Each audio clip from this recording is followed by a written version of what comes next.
Good morning. Class 7 geography chapter 1 for CTET. प्रत्येक वर्ष 5 जून को विश्व पर्यावरण दिवस मनाया जाता है। पर्यावरण हमारे जीवन का मूल आधार है।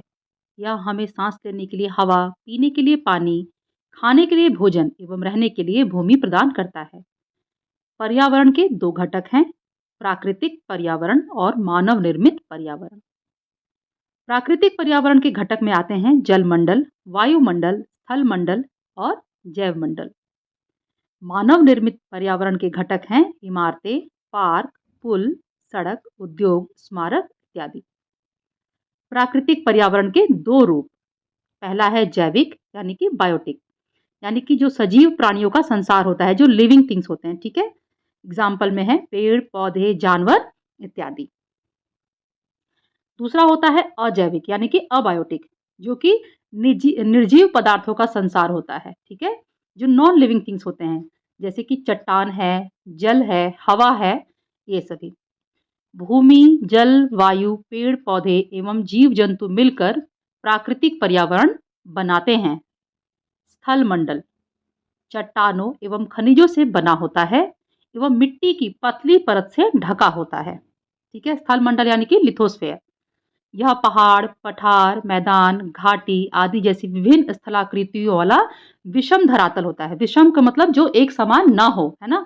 आपने देखा होगा जो धरती होती है, जो भूमि होती है, वो कहीं ऊंचा होता है, कहीं नीचा होता है, कहीं गड्ढा होता है, तो ये क्या होता है, ये विषम होता है, ठीक ना। ये एक समान नहीं होता है।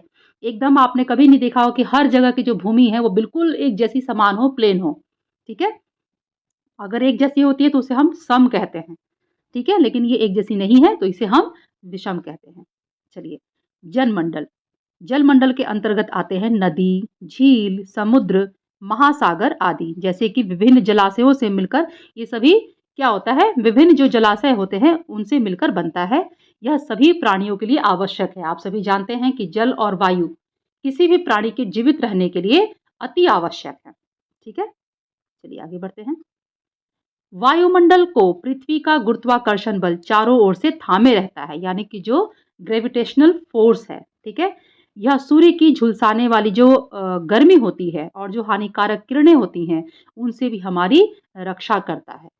वायुमंडल में परिवर्तन से मौसम और जलवायु में भी परिवर्तन होता है। जैव मंडल के अंतर्गत पादप एवं जीव जंतु सम्मिलित होते हैं। वस्तु विनिमय पद्धति के अंतर्गत वस्तुओं की अदला बदली का व्यापार किया जाता है। इसमें धन का प्रयोग नहीं किया जाता, ठीक है। ये जो व्यवस्था है वस्तु विनिमय वाली, ये अब नहीं होती है। पहले ये होता था, ठीक है। पहले क्या होता था, अनाज के बदले अनाज, है ना। किसी के पास चावल है, किसी के पास गेहूं है, तो मैंने चावल दिया, आपसे गेहूं लिया। इसमें जो करेंसी है, जो धन है, उसका कोई भी उपयोग नहीं होता है। Okay, thank you, bye bye.